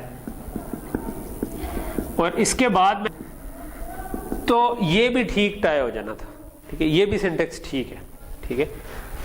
इसमें पुश जो है वो पहली वाली इनपुट से टाई हो जाएगा, पॉप दूसरी वाली इनपुट से टाई हो जाएगा, काउंट तीसरी वाले से हो जाएगा, जिस तरह नॉर्मल फंक्शन कॉल में भी आप लोग करते हैं कि जब कॉल कर रहे होते हैं तो पहला वाला पहले को रेफर कर रहा है दूसरे। लेकिन मैं रिकमेंड नहीं करूंगा ये सिंटेक्स। ये वाला होता ही है कि आप कभी कल को चेंज कर देते हैं, उसमें मैंने लेट से क्लॉक और रीसेट डालना भूल गया था और मैंने बाद में क्लॉक रीसेट डाल दिया, तो उधर मैंने क्लॉक ऊपर लिख दिया, इधर आके नीचे लिख दिया अगर, ठीक है, तो कंपाइलर को नहीं पता चलेगा किसको टाई। वो पुश जो है वो क्लॉक से टाई हो जाएगा और इंक्रीमेंट जो है वो पुश से टाई, तो मतलब वो गलत हो जाएगा। लेकिन अगर मैंने डॉट लगा कर टाई किया हुआ है, अब इसका सीक्वेंस मैटर नहीं करता। अब बेशक मैं इंक्रीमेंट को बाद में टाई करूं, डिक्रीमेंट को पहले टाई करूं, क्योंकि मैंने एग्जैक्टली बता दिया है कि भाई इंक्रीमेंट को पुश से टाई करना है, तो अब इंक्रीमेंट ही पुश से टाई होगा, ठीक है। तो इधर इनकी ऑर्डर अब मैटर नहीं करता, ऑर्डर आगे पीछे भी हो जाए तो कोई फर्क। नॉर्मली हम वही ऑर्डर रख लेते हैं, लेकिन अगर मैंने गलती से ऑर्डर चेंज भी कर दिया तो आपका चीजें ठीक टाई रहेंगी, ठीक है। लेकिन ये वाला सिंटेक्स भी आपको पता होना चाहिए। मैं ये कभी यूज नहीं करता खुद अगर मैं कोड कर रहा हूँ, लेकिन आप जब हार्डवेयर डिजाइनर हैं तो आपने हमेशा खुद कोड नहीं करना होता। आपको कहीं से कोई कोड आ जाता है, उसको आप यूज कर रहे हैं, उसको आप अपडेट करें, तो हो सकता है उसमें इस तरह टाई हुआ, तो वहां पर आप फिर कंफ्यूज ना हो, इस तरह भी टाई ठीक ठीक हो जाते। इसमें फिर आपके ऑर्डर का ख्याल आपको खुद रखना पड़ता है इसमें कि कौन सी चीज पहले है कौन सी चीज बाद में। तो ये चीज समझ आ गई? कि अगर एक अब मॉड्यूल का मतलब है कि हम जिस तरह एक आईसीसी बना लें और उसको इंस्टेंशिएट करना या उसका इंस्टेंस बनाने का मतलब है कि आपने अपने कोड में वो लगा दी, ठीक है। तो ये जब तक कोड में लगेगी नहीं तब तक हार्डवेयर नहीं बना, ठीक है। तो कोड में लगा दी, अब इसका हार्डवेयर बन जाएगा। अगर मैं FIFO को सिंथेसाइज करूंगा तो उसके अंदर एक काउंटर ये वाला लगा होगा। अगर मुझे एक से ज्यादा भी लगाने होते, ठीक है, जो कि इस केस में नहीं लगाने थे, ऑब्वियसली इसके अंदर ये जो पुश पॉप काउंट है ये कहीं पर डिक्लेयर होने जरूरी है, ठीक है। अभी ये वायर क्या है ये मैं बाद में बता दूंगा, ठीक है। सो जो भी चीज, जो भी नाम यूज करें, जिस तरह सी में होता है कि आप जो भी नाम यूज करें वो it has to be declared beforehand, Verilog में भी इसी तरह है कि आपने जो चीज यूज करनी है वो कहीं ना कहीं पहले डिक्लेयर हुई होनी चाहिए, ठीक है। अच्छा, सो पुश पॉप और काउंट यहाँ ऊपर डिक्लेयर हुए होंगे कहीं ना कहीं पे। अब अगर मैंने एक से ज्यादा काउंटर लगाने होते, ठीक है, अभी तो हमने एक ही लगाना था, लेकिन मैं कहता हूं अगर मैंने लगाने होते तो वो भी मैं लगा सकता था। उसके लिए इसी तरह बिल्कुल इसी की एक कॉपी बना दी, लेकिन अब मैंने इंस्टेंस का नाम चेंज करना है और फिर मैंने इधर किसी और से टाई कर दिया। तो इट्स जस्ट लाइक कि मैंने एक और आईसी उठा के लगाई और उसको किसी और इनपुट आउटपुट से टाई कर दिया, ठीक है। तो आप इस तरह जितने मर्जी काउंटर लगा लें, ठीक है। लेकिन हमें इस केस में क्योंकि एक ही चाहिए था तो हम एक पर ही फोकस करते हैं कि हमारा ये वाला काउंटर लग देगा। ये अगर हमने लिख दिया तो हमारा काउंटर का इंस्टेंस इसके अंदर लग जाएगा। तो हमने एक फाइल बनाई counter.v, एक FIFO.v, काउंटर में काउंटर का कोड लिखा, FIFO में FIFO का कोड लिखा, उस काउंटर का इंस्टेंस FIFO में बना लिया तो ये काउंटर लग गया उसके अंदर, ठीक। अब बाकी का कोड कैसे लिखा जाता है वो अब हमने अगला काम करना है, ठीक है। वो हम अभी देखते हैं क्या करना है, ठीक है। सो अगर हम समरी ले लें तो हमने क्या किया है कि हमने एक ब्लॉक को कह रहे हैं कि जो कि रेप्लिकेटेबल ब्लॉक, उसको हम मॉड्यूल कह रहे हैं। So it's a block level hierarchy जिसमें मॉड्यूल्स की आप जोड़ जोड़ के सर्किट बना रहे हैं, ठीक है। और मॉड्यूल के अंदर दूसरे मॉड्यूल का इंस्टेंस बन सकता है, जैसे हमने FIFO के अंदर काउंटर का इंस्टेंस बना दिया। और module can be replicated with a different instance. मैंने आपको बता दिया कि काउंटर के अगर 2 इंस्टेंस भी बनाने होते तो हम बना सकते थे, ज़्यादा बनाने हो तो वो भी बना सकते। अब हम आ जाते हैं वेरिलॉग कोडिंग में, ठीक है। सो यहाँ तक जो हमने किया ये हमने ये कर लिया कि मॉड्यूल का कॉन्सेप्ट हमें समझ आ गया, हमने कुछ डिज़ाइन एग्जांपल्स कर ली। अब नेक्स्ट स्टेप है कि अच्छा भाई वो जो FIFO के अंदर बाकी चीज़ें थी, जो काउंटर के अंदर का कोड है वो कैसे लिखा जाएगा, ठीक है। तो वो लिखने का तरीका ये है कि हमें पता हो कि भाई गेट्स किस तरह कोड होते हैं, रजिस्टर्स किस तरह कोड होते हैं, मल्टीप्लेक्सर किस तरह कोड होते हैं। ये वाली सारी चीज़ें अगर हमें क्लियर हो तो हम उसका कोड बड़े आराम से लिख सकते हैं। सो ये हमारे बेसिक बिल्डिंग ब्लॉक्स हैं, gates, multiplexer, demultiplexer, registers या मेमोरीज और एड्रेस सबट्रैक्टर, मल्टीप्लायर और स्टेट मशीन्स, ठीक है। ये कैसे कोड होती हैं ये हमें आ जाए तो हम मतलब ऑब्वियसली FIFO के लिए हमें स्टेट मशीन्स की ज़रूरत नहीं है। FIFO के लिए तो हमें एडर चाहिए, मल्टीप्लेक्सर, डी मल्टीप्लेक्सर चाहिए, मेमोरी भी नहीं चाहिए, लेकिन हमें ये सारी चीज़ों को कोड करना आना चाहिए। तो अब हम एक एक करके इन सब का सिंटेक्स देख लेते हैं कि अच्छा गेट कोड करना है तो वो कैसे होगा, मल्टीप्लेक्सर, डी मल्टीप्लेक्सर कोड करना है तो वो कैसे होगा। तो ये इस तरह में वेरिलॉग आज एक वेरिलॉग कोडिंग जो है ना, इट्स काइंड ऑफ अ डम प्रोसेस, यानी कि इसमें आपको ज़्यादा सोचने की ज़रूरत नहीं होती, ठीक है। अगर आप 1-2-3 दफ़ा कोड लिख लेंगे ना तो उसके बाद आपको पता चल जाएगा कि अच्छा मल्टीप्लेक्सर इस तरह, डी मल्टीप्लेक्सर इस तरह, रजिस्टर इस तरह, ठीक है। तो इसमें आपके लिए क्योंकि नई चीज़ है तो आपको थोड़ा सीखना पड़ा है, बट आप 4-5 दफ़ा कोड लिख लेंगे तो तब आप ट्रेन हो चुके होंगे, ठीक है। तब आपके ज़हन में होगा कि कोड कैसे लिखा जाता है। शुरू में हो सकता है आप स्लाइड देख के कोड लिख रहे होंगे, अच्छा स्लाइड में इस तरह था तो मैं इस तरह कोड कर लूँ, लेकिन उसके बाद आप ट्रेन हो चुके होंगे। तो मेन काम होता है उस डिज़ाइन तक पहुँचना। डिज़ाइन के बाद कोडिंग के लिए आप बस हेडफोन लगाएं और फिर टक टक टक टक करके 2-3 घंटे में कोड लिख के सारा फारग हो जाए। इसके बाद फिर अगला स्टेप शुरू हो जाएगा कि आप इसको टेस्ट करें, ठीक। Okay, so let's start. पहले तो हम गेट्स से बनाते हैं, ठीक है। सबसे पहली चीज़ थी हमारे गेट्स, ठीक है।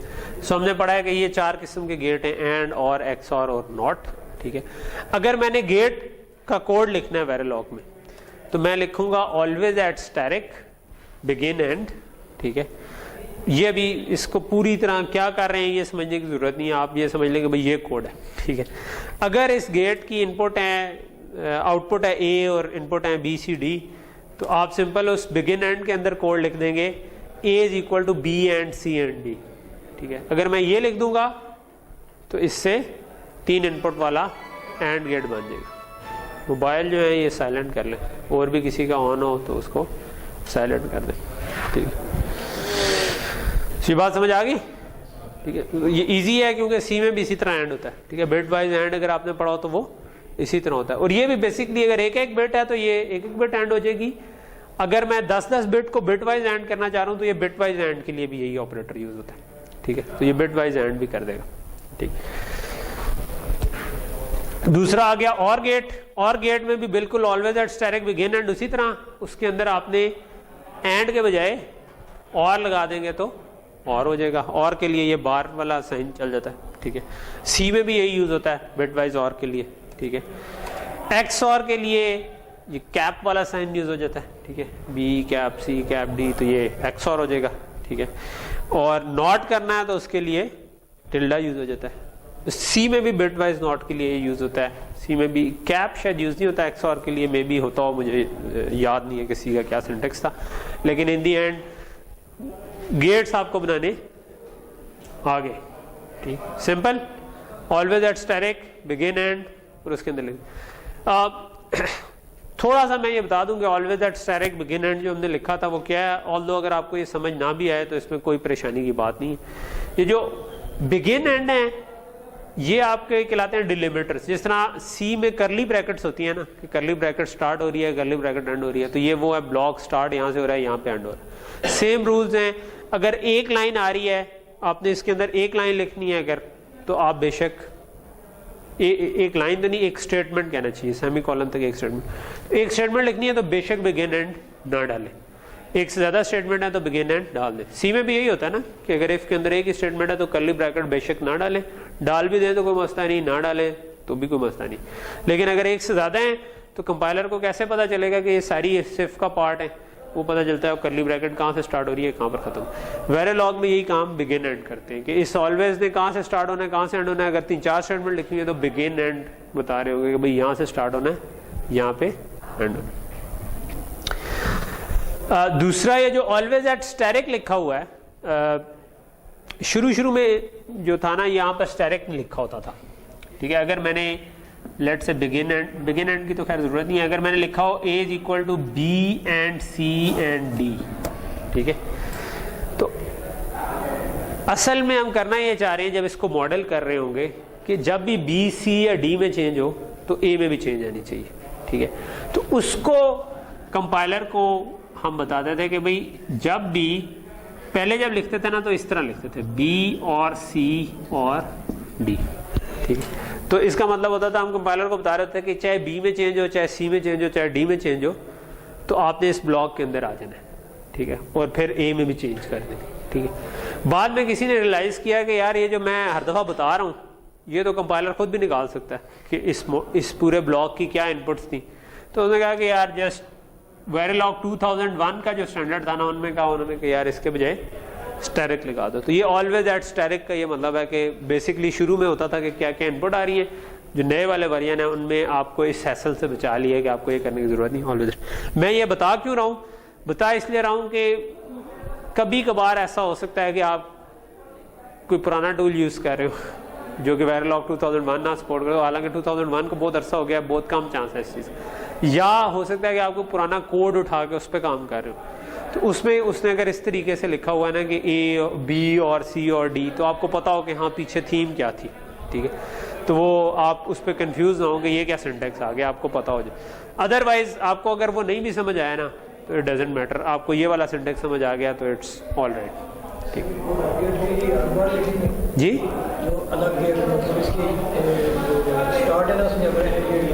हाँ, अगर क्या हो, हाँ हाँ, हर एक का अलग अलग लिखेंगे। हाँ जी, अगर आपका एक एंड गेट के पीछे और गेट लगा हुआ है तो आप उनके अलग अलग कोड लिख लें। ठीक है, इकट्ठा भी लिख सकते हैं। मतलब आप एक ऑलवेज के ब्लॉक में आप एक से ज़्यादा काम कर सकते हैं। ठीक है, लेकिन उसमें आप थोड़ा सा सीक्वेंस का ख्याल रखना पड़ेगा। ठीक है, अगर अलग अलग लिखेंगे तो वो सेफ है। ठीक है, लेकिन अगर लेट से एक एंड गेट था और उसके पीछे और गेट आ रहा था, ठीक है, तो फिर आप अगर एक ही ब्लॉक में लिखना चाह रहे हैं तो पहले इस और का कोड लिखें फिर इस एंड का कोड लिखें, ठीक है, क्योंकि पहले ये कंप्यूट हो रहा है बाद में, क्योंकि ये जो ब्लॉक के अंदर बिगिन एंड में लिखे होते हैं ना, ये वेरिलॉग का कंपाइलर सीक्वेंस में चलाता है, ठीक है। तो वो अगर पहले और कंप्यूट ना हुआ तो वो मसला हो जाएगा, गलत आउटपुट आ रही होगी, ठीक है। तो उसमें तो सेफ तरीका ये है कि आप हमेशा अलग-अलग लिखते हैं, ठीक है। तो मैं आपको रिकमेंड यही करूंगा कि अगर ये 2 गेट बनाने हैं ना तो आप उसको एक ऑलवेज के ब्लॉक में ना बनाएं, बल्कि 2 ऑलवेज के ब्लॉक में बनाएं। एक में ये एंड गेट बना लें, एक में ये और, तो वो सेफ रहेगा। मगर किसी और के कोड में हो तो फिर आपको समझ आ जानी चाहिए कि लिखा जा सकता, उससे फर्क नहीं पड़ता, ठीक है। ओके, सो ये हमारे गेट्स हो गए। गेट्स के बाद अगली चीज हमारी क्या थी? मल्टीप्लेक्सर, ठीक है। सो मल्टीप्लेक्सर हमें पता है कि सिलेक्ट लाइन की बेस पे किसी एक इनपुट को आउटपुट के साथ टाई कर देता है। सो इसका कोड कैसा है? इसका कोड जो है ना, जिस तरह सी में स्विच केस होता था ना, उससे मिलता जुलता है कि अगर मैंने हार्डवेयर में बनाना हो और वेरिलॉग में इसका कोड लिखना हो तो मैं स्विच केस की तरह रखूँ। तो अगेन इसमें भी उसी तरह always at static begin and, और उसके अंदर आपने कोड लिखना है, ठीक है। अच्छा, इसमें स्विच नहीं है, इसमें हम लिखते हैं केस और एंड केस, ठीक है। सो केस एंड केस, इसके दरमियान कोड लिखेंगे, और केस के आगे ब्रैकेट में, गोल ब्रैकेट्स में यानी पैरेंथेसिस में आप सिलेक्ट लाइन बता देंगे, ठीक है, कि इसके ऊपर मैं केस लगा रहा हूँ कि अगर सिलेक्ट लाइन 0 है तो ये काम करना है, 1 है तो ये काम करना है, 2 है तो ये काम करना है, 3 है तो ये काम करना है, ठीक है। यहाँ तक चीज समझ आ रही? अच्छा, अब उसके अंदर क्या काम करना है? लेट से मेरी आउटपुट का नाम था आउट और इनपुट थी मेरी A, B, C और D। लेट से 4 to 1 मल्टीप्लेक्सर था, तो मैं फिर ये कोड लिख दूंगा। इस वाले हिस्से को भी भूल जाए, इसको समझे 0 1 2 3 लिखा हुआ है। तो केस, अगर मैं ये कहना चाह रहा हूँ एड्रेस 0 है तो आउट को A से टाई कर दो, अगर 1 है तो आउट को B से टाई कर दो, अगर 2 है तो आउट को C से टाई कर दो, अगर 3 है तो आउट को D से टाई कर दो। तो यहां तक चीज समझ आ गई? तो ये अगर हम लिख देंगे ना तो कंपाइलर समझ जाएगा कि भाई ये मल्टीप्लेक्सर बनाया है, और वो उसके पीछे मल्टीप्लेक्सर को बना देगा आपके लिए हार्डवेयर उसका, ठीक है। ओके, सो अब ये क्वेश्चन रह गया कि ये क्या लिखा हुआ है? 2 टिक D0, 2 टिक D1, 2 टिक D2, ये टिक क्या है, ठीक है। सो इसको हम अब देख लेते हैं कि ये क्या है। वेरिलॉग में अगर आपने वैल्यूज देनी है ना, अगर मैं इस स्पेसिफिक केस में इसके बजाय 0 1 2 3 भी लिख देता तो कोई फर्क नहीं पड़ना था, ठीक है। लेकिन ये जो स्टैंडर्ड तरीका है वो ये है कि आप इस तरीके लिखते हैं इनपुट्स को, ठीक है। अच्छा, ये डाटा वैल्यूज देने के लिए इस्तेमाल होती है। इसमें आप पहले एक नंबर होता है, फिर टिक, फिर इधर एक अल्फाबेट है और उसके बाद नंबर्स आ रहे हैं। तो हर एक का क्या मतलब है? जो पहला नंबर है इसका मतलब है विड्थ, कितनी बिट्स है। तो मैंने जिस तरह 2 टिक B लिखा था या 2 टिक D लिखा था, तो इसका मतलब है 2 बिट का सिलेक्ट लाइन है। सिलेक्ट लाइन 2 बिट की, 4 to 1 मार्क्स बनाया तो select bit 2 bit, select line 2 bit की होगी। इस केस में मैंने लिखा है अगर 8, तो इसका मतलब है ये 8 बिट है, ठीक है। B जो उसके बाद आ रहा है, टिक का कोई मतलब नहीं है, बस वो सिंटेक्स है, ठीक है। जो B आ रहा है इसका मतलब है कि नंबर सिस्टम क्या है, ठीक है। मैंने उधर लिखा हुआ था D का मतलब है मैं डेसिमल की बात कर रहा हूँ, ठीक है। तो ये इसमें 4 ऑप्शंस हैं, बाइनरी, ऑक्टल, डेसिमल और हेक्साडेसिमल, ठीक है। सो मैं इधर B भी लिख सकता हूँ, H भी लिख सकता हूँ, H भी लिख सकता हूँ और D भी लिख सकता हूँ, ठीक है। तो यहाँ तक चीज क्लियर हो गई, ठीक है। अगर ऑक्टल में लिखना है वो लिख दूंगा, बाइनरी में लिखना है B लिख दूंगा, डेसिमल में लिखना है D लिख दूंगा, हेक्साडेसिमल में लिखना है तो H लिख दूंगा। ये चीज आपको एज अ कॉन्सेप्ट ये चीज क्लियर होनी चाहिए कि इधर मैं जो भी लिखूं हार्डवेयर के अंदर बाइनरी में इवेंचुअली सर्किट बनेगा। ये मेरी कन्वीनियंस के लिए मैं लिख रहा हूं कि अगर मैं इनको देखने के तौर पर डेसिमल में देखने में कंफर्टेबल हूं तो मैं D लिख दूंगा, अगर मैं हेक्साडेसिमल में देखने में, ये डिपेंड करता है कई फैक्टर्स के ऊपर कि वो डाटा है क्या। फॉर एग्जांपल वो ऐसा डाटा है जिसकी आप कुछ कुछ बिट्स को देखना चाह रहे हैं तो आप उसको बाइनरी में लिखना पसंद करेंगे। अगर उसको हेक्साडेसिमल में बात का आप पूरी बिट्स देखना चाह रहे हैं लेकिन वो बड़ा डाटा है तो आप हेक्साडेसिमल में लिखना चाहेंगे, ठीक है। अगर आप वो एक नंबर है जो कि डेसिमल नंबर की तरह का नंबर है तो आप उसको डेसिमल में देखना चाहेंगे। अच्छा, आगे चीज है, मैंने इधर एक अंडरस्कोर भी डाली हुई है। अंडरस्कोर जो है ना, वो जब आप इस तरह नंबर लिख रहे होते हैं तो वो इग्नोर हो जाती है, ठीक है। कंपाइलर उनको बस सिंपली उड़ा देता है, ठीक है। ये एक काम की चीज है अंडरस्कोर ना, हम फिर अंडरस्कोर्स को यूज़ कर लेते हैं कि लेट से कि मेरा कोई ये इंस्ट्रक्शन थी जिसकी पहली 2 बिट का कुछ और मतलब था, अगली 3 का कुछ और मतलब था, तो मैं पहली 2 बिट्स लिखूंगा, उसके बाद अंडरस्कोर डालूंगा, अगली 3 लिखूंगा, उसके बाद अंडरस्कोर डालूंगा, तो मुझे देख के पता चल जाएगा कि यार इन बिट्स पे ये आ रहा है, इन बिट्स पे ये आ रहा है, इन बिट्स पे ये आ रहा है। ठीक है, तो ये वाली चीज़ अंडरस्कोर को हम इस मकसद के लिए यूज़ कर सकते हैं। ठीक है, अच्छा अब जब अगर मैंने लिखा हुआ है ना 8 टिक B 00001010, सो इसका मतलब है कि ये 8 लाइंस हैं, इन 4 पे 0 आ रहा है, इस पे 1 आ रहा है, इस पे 0 आ रहा है, इस पे 1 आ रहा है, इस पे 0 आ रहा है। चाहे मैं ये लिख दूं, चाहे मैं डेसिमल में लिख दूं 8 टिक D10, इसका भी यही मतलब है, 8 लाइंस हैं और उन पे वही इनपुट आ रही है, 101010 होता है। ठीक है, सो इसका मतलब है कि सेम चीज़ बनेगी, हार्डवेयर पे कोई फर्क नहीं होगा, चाहे मैं ये लिख दूं या वो लिख दूं। ठीक है, चाहे मैं इसको लिख दूं 8 टिक HA, A भी 10 नहीं होता है, इससे भी एग्जैक्टली वही चीज़ बनेगी। ठीक है, सो ये अब आपको चीज़ क्लियर होनी चाहिए। और आखिरी चीज़ ये है कि इनके अंदर हम डोंट केयर्स भी डाल सकते हैं। अगर मैं डोंट केयर कोई कंडीशन है तो मैं उधर X डाल सकता। फॉर एग्जाम्पल मैंने स्विच लगाया और मैं कहता हूँ कि यार चाहे 1 0 आए या 1 1 आए, मैं सेम आउटपुट चाह रहा हूँ, तो मैं उसके बजाय 2 लिखने के ना मैं इधर 1X उसको लिख दूंगा। ठीक है, सो 1X लिख दूंगा, सो मैं कहता हूँ 2 टिक B 1X, तो इसका मतलब है कि 1 0 और 1 1 दोनों केसेस में मैंने सेम काम करना है। तो डोंट केयर कंडीशंस जो है ना वो भी आप इसके अंदर डाल सकते हैं। ठीक है, हेक्स में भी, बाइनरी में भी। ठीक, डेसिमल में नहीं डाल सकते वैसे, क्योंकि डेसिमल में जो डिजिट्स और वो उसका डायरेक्ट 1 to 1 रिलेशन नहीं होता। बाइनरी में या हेक्स में आप ये डाल सकते हैं डोंट केयर। सो अब ये चीज़ क्लियर होगी कि ये 2 टिक D0, 2 टिक D1, 2 टिक D2 और 2 टिक D3 का क्या मतलब है। इसका मतलब है 2 बिट की डेसिमल में मैंने लिखा है 0 1 2 और 3। वैसे तो मैं इधर H भी लिख दूं तो कोई फर्क नहीं पड़ेगा, क्योंकि हेक्साडेसिमल में भी वही नंबर है। अगर मैं B लिख देता तो मैं इधर लिखता 0 0 0 1 1 0 1 1, तो उससे जी हम अपनी मर्जी से कर सकते हैं, लेकिन क्योंकि अभी 4 to 1 मल्टीप्लेक्सर है तो उसकी सिलेक्ट लाइन होती 2 बिट की है। ठीक है, तो अब वो 2 बिट की है तो फिर हमें 2 ही लिखना पड़ेगा, लेकिन अदरवाइज मुझे जितनी बिट्स चाहिए मैं उतनी बिट्स ही लिखूंगा। ठीक है, तो हमने ही कंट्रोल करनी है क्योंकि हम ही कोड लिख रहे हैं। इसका ऑपोजिट है डी मल्टीप्लेक्सर। ठीक है, सो डी मल्टीप्लेक्सर की एक इनपुट होती है, मल्टीपल आउटपुट होती है। काम उसी तरह का होता है कि सिलेक्ट लाइन की बेस पे या इसको इससे टाई करेगा या अगले से या अगले से या अगले से। अगर 0 आ रही है तो 0 से टाई कर दिया, लेकिन बाकी सब पे 0 आना चाहिए। ठीक है, सो इसका कोड भी बड़ा सिमिलर है, सेम उसी तरह always at static begin and case and case 2 tick D0। अच्छा पिछले केस में भी 2 इसलिए था क्योंकि 4 to 1 है। अगर 8 to 1 मल्टीप्लेक्सर होता तो क्या करते, 3 टिक D0 1 2 up to 7 चले जाते। ठीक है, अगर 16 to 1 होता तो 4 टिक D0 से 15 तक चले जाते। ठीक है, तो वो ये चेंज हो सकता है। ठीक है, अच्छा अभी क्योंकि मैं 4 to 1 ही डी मल्टीप्लेक्सर बना रहा हूँ तो यहाँ तक इसका कोड सेम है, सिर्फ इस कॉलन के आगे जो आएगा वो फर्क है। अच्छा क्या फर्क होना चाहिए, अगर सिलेक्ट लाइन 0 आ रही है तो मुझे इसको इससे टाई करना है। ठीक है, लेट से मैं इसको कहता हूँ ये इन है और ये ABCD है, 4 आउटपुट। ठीक है, तो अगर मैं इसके बाद बिगिन और एंड डाल के मैं कह दूं कि A is equal to in, B is equal to 0, C is equal to 0 और D इज इक्वल टू 0।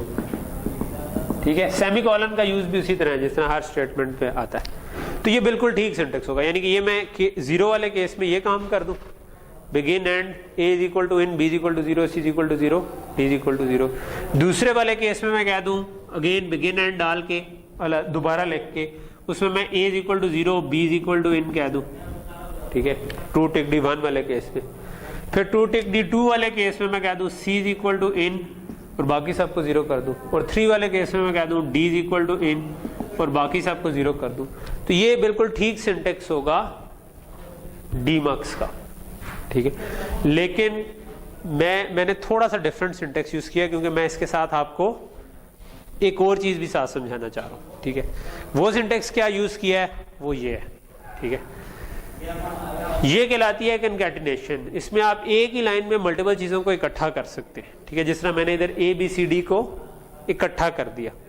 ठीक है, इसको मैं समझाऊंगा बाद में, पहले मैं कनकैटिनेशन की स्लाइड समझा दूं फिर वापस आके इसको समझाता हूं। ठीक है। सो ये जो कंकैटिनेशन है वो कैसे होती है, इसके लिए मैंने एक और एग्जांपल बनाई है जिसको जो रैंडमली जिसमें हम मुख्तलिफ किस्म के काम कर रहे हैं, लेकिन ये वाली स्लाइड समझ आ जाए तो आपको ओवरऑल ही कंकैटिनेशन समझ आ जाए। सो कंकैटिनेशन होता है चीज़ों को इकट्ठा करना, ठीक है। तो इकट्ठा किस तरह से करें? फॉर एग्जाम्पल मेरे पास 3 सिग्नल थे, लेट से ए, बी और सी, ठीक है। सी 1 बिट का था, बी जो है वो 3 बिट का था, ए जो है वो 4 बिट का था, और मैं आगे किसी डाटा इन के साथ उसको टाई करना चाहता हूँ जो लेट से 14 बिट का था, और मैं उनको टाई इस तरीके से करना चाहता हूँ कि ए पूरा टाई हो जाए, बी पूरा टाई हो जाए, उसके बाद 4 0 टाई हों, और बाकी तीनों आखिरी जो लाइन है उन पर सी टाई हो जाए, ठीक है। तो इसमें अब ये सारे केस कवर हो गए कि एक को बार बार रेप्लिकेट करना हो, जीरोस बीच में इंसर्ट करने हो, और पूरा उठा के वैल्यूज इंसर्ट करनी हो, तो ये सारे केस इसके अंदर कवर हो गए, ठीक। अच्छा,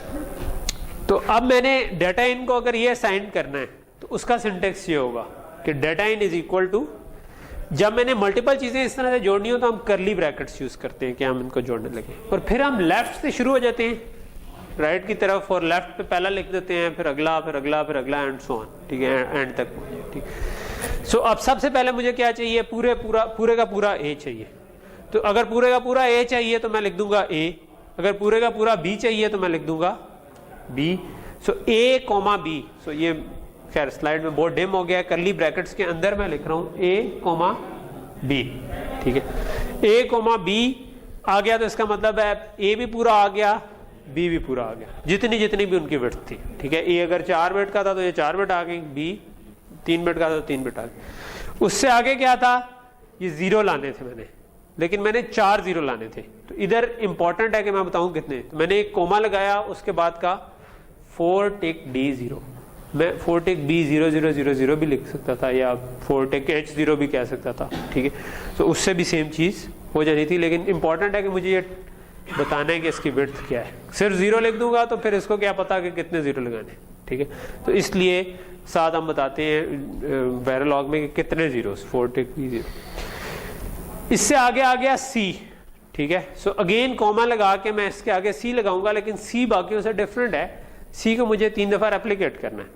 3 दफा रेप्लिकेट करने का एक तरीका तो यह है कि मैं कॉमा लगा के 3 दफा सी लिख लूं, लेकिन उसके बजाय रेप्लिकेट करने का एक सिंटेक्स उन्होंने दिया हुआ है, और वो ये है कि आप सी को ब्रैकेट में लिखें, करली ब्रैकेट में, उसके अराउंड लिखें 3, और फिर उसके अराउंड भी करली ब्रैकेट लगा दें, ठीक है। तो ये रिमेंबर कि ये 2 दफा लगेंगी, एक जिसको रेप्लिकेट करना है उसके अराउंड नंबर, और उसके अराउंड एक और curly bracket. Although I don't like the syntax, मेरे ख्याल में बाहर वाली करली ब्रैकेट ना भी होती तो इसको सुलन कर लेना चाहिए था, लेकिन आप सिंटेक्स है ऐसे ही तो आप इसको इसी तरह यूज करेंगे, ठीक है। सो ओवरऑल जो आपकी स्टेटमेंट बन गई वो ये बन गई कि डाटा इन जो 14 बिट का था, this is equal to A comma B comma 4 tick D 0 comma 3 times C.